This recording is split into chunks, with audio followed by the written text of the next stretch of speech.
โอ้ท่านไปแล้วประเสริฐไปแล้วรถไฟลงมา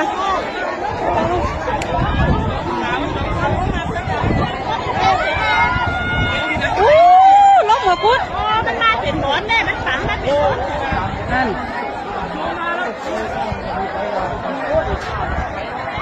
ล้มเล่าก็ไกลแล้วมาล้มหัวพุทธ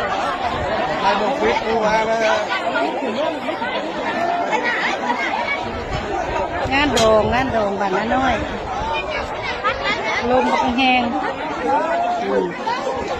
ไปหมดเลย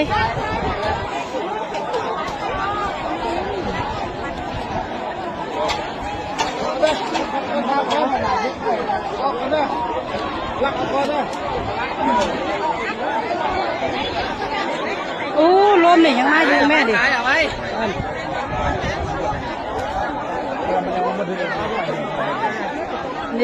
นี่ลมน่ะนี่ลมเล่าก็ไกลไปพุ่นละ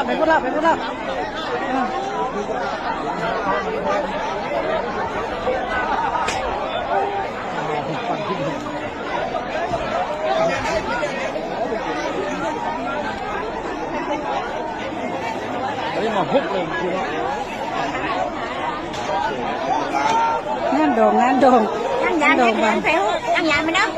าเอาหันกักนี่งานโด่งบ้านน้อยดิล้มแทนลงมา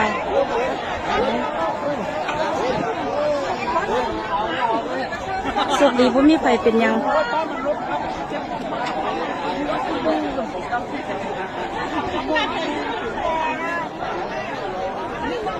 ล่างมวนลงมา